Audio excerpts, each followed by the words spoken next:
The mysterious live video that recently surfaced across social media has quickly been shared across groups that investigate strange weather phenomena.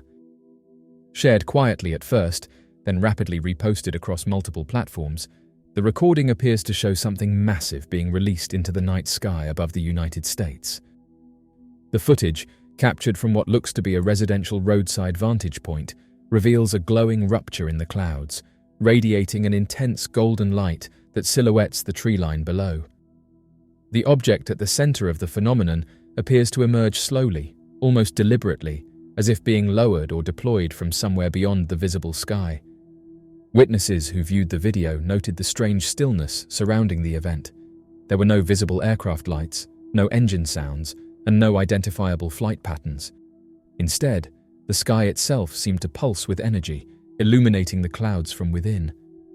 The object, though partially obscured by distance and atmosphere, appeared enormous in scale, far larger than any conventional aerial craft known to the public. Its outline shifted as the light intensified, creating the impression that it was either rotating or unfolding. What made the video even more compelling was the timing of its release. For months leading up to the footage appearing online, residents across multiple states had reported hearing unexplained sonic booms during late-night hours. These sounds were not isolated incidents. Reports came from Pennsylvania, Ohio, West Virginia, and as far south as parts of Tennessee and Kentucky. The consistency of the accounts added weight to the mystery. People described the noises as thunderous impacts that shook windows, rattled walls, and vibrated through the ground itself. In Pennsylvania, the phenomenon had become so persistent that local authorities were forced to acknowledge it publicly. Residents had been calling emergency lines in increasing numbers, frightened by the intensity of the sounds.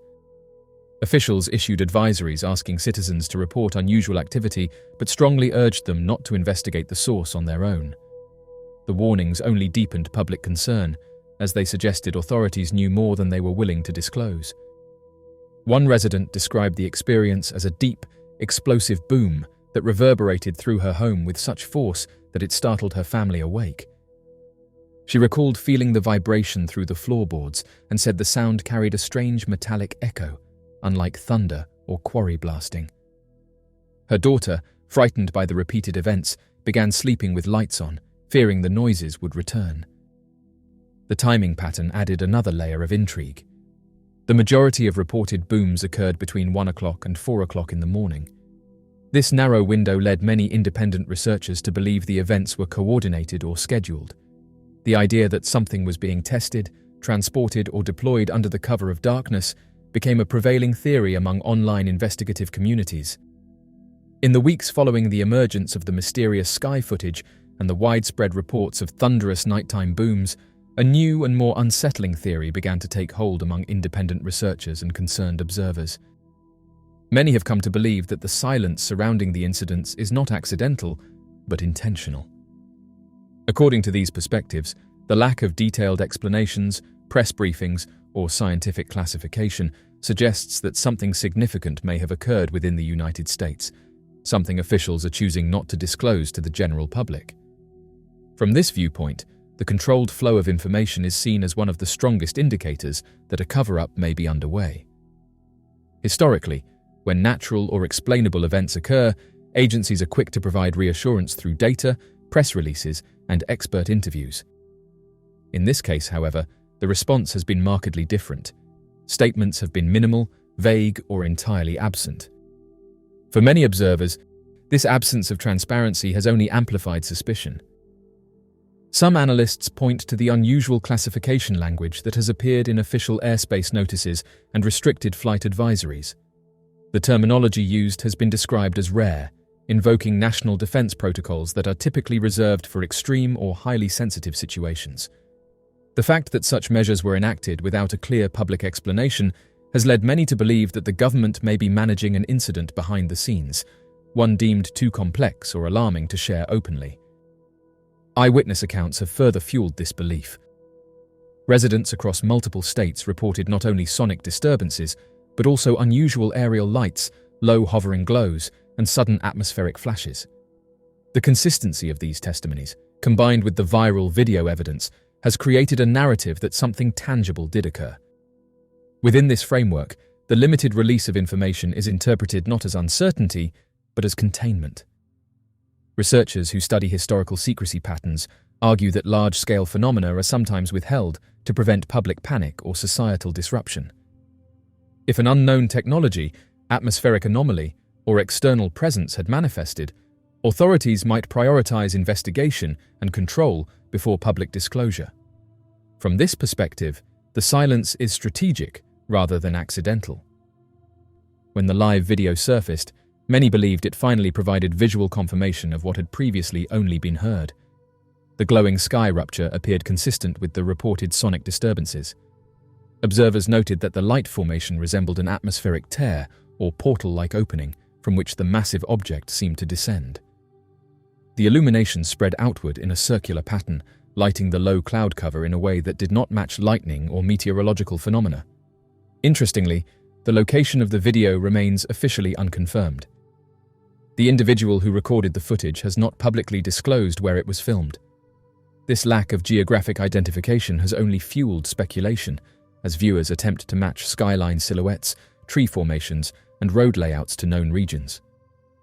Some believe the footage originated somewhere in the Midwest, while others argue it may have been captured along the eastern seaboard where sonic boom reports were most concentrated.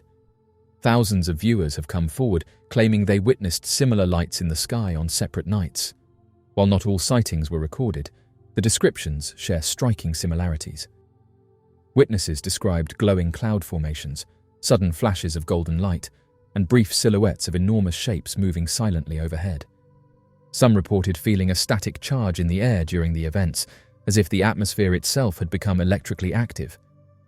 Researchers examining the footage frame by frame have pointed out anomalies within the light structure. The glow does not disperse like natural lightning. Instead, it appears contained, almost structured, suggesting an energy source with defined boundaries. The object at the center shows no visible propulsion, no exhaust trails, and no wing structures. Its movement appears smooth and controlled, as though gravity itself had less influence on it. The connection between the sky event and the widespread sonic booms has become the focal point of ongoing discussion. Analysts propose that the booms may not be explosions, but pressure ruptures caused by atmospheric displacement. If something of immense size were entering or exiting the sky through an unknown mechanism, it could theoretically create shockwaves detectable across large distances. What makes the situation particularly unsettling is the scale of public awareness. Unlike isolated sightings of the past, this phenomenon has been observed and discussed by thousands. Social media timelines filled with first-hand accounts, timestamp comparisons, and audio recordings of the booms have created a digital archive of the events. The sheer volume of testimony has made dismissal far more difficult. Despite the growing public interest, official explanations remain absent. Agencies have neither confirmed nor denied involvement. The silence has been interpreted by many as deliberate, reinforcing beliefs that the events may be tied to classified operations or technologies not meant for public understanding. For residents in affected regions, the mystery remains deeply personal. The sounds, the lights, and now the video have transformed quiet night skies into sources of unease. Each distant boom reignites questions, and each unexplained flash draws eyes upward in anticipation. Russian UFO documents released after 30 years. For more than 3 decades, whispers circulated among researchers and intelligence historians about sealed Soviet-era files that documented encounters with unexplained aerial phenomena. These rumors lingered on the fringes of public awareness, occasionally surfacing in obscure interviews or second-hand testimonies, yet never fully substantiated. That changed when a collection of classified UFO investigation documents, reportedly smuggled out of Russia, was quietly released to independent analysts. The files, preserved in aging folders and marked with now declassified security seals, revealed that the Soviet Union had conducted extensive and systematic investigations into unidentified craft, far more seriously than it had ever admitted publicly. What made the revelations so striking was the contradiction they exposed. Throughout the Cold War, Soviet officials routinely dismissed UFO sightings as Western hysteria or American psychological operations. State media portrayed the phenomenon as propaganda designed to distract or confuse, Yet behind closed doors, the newly released documents painted a dramatically different picture. Internal memoranda, military briefings, and field reports detailed thousands of sightings across Soviet territories, ranging from distant aerial anomalies to close encounters witnessed by trained military personnel. The scale of the investigations was immense. Specialized units were reportedly tasked with cataloging sightings, interviewing witnesses, and analyzing physical traces left behind after encounters. Radar logs, pilot testimonies, and civilian reports were compiled into centralized databases. The phenomenon was not treated as folklore or imagination, but as an unidentified aerospace issue with potential national security implications.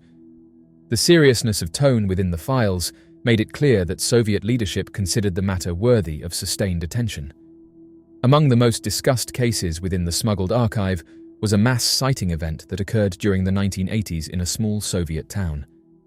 According to compiled testimonies, hundreds of residents witnessed an enormous aerial object hovering silently above the settlement. Descriptions consistently compared the craft to a massive jellyfish-shaped structure, glowing faintly and moving with deliberate stillness. Estimates placed its size at roughly 450 feet across, positioning it only a few hundred feet above the ground. Witnesses reported a profound silence accompanying its presence, along with a sensation of disorientation that lingered after it departed. Investigators drew parallels between this event and well-known mass sightings elsewhere in the world. The case bore striking similarities to later incidents in the United States, where large formations or singular luminous craft appeared before large crowds. The documents noted that such synchronized, multi-witness sightings carried particular evidentiary weight, as they reduced the likelihood of misinterpretation or illusion.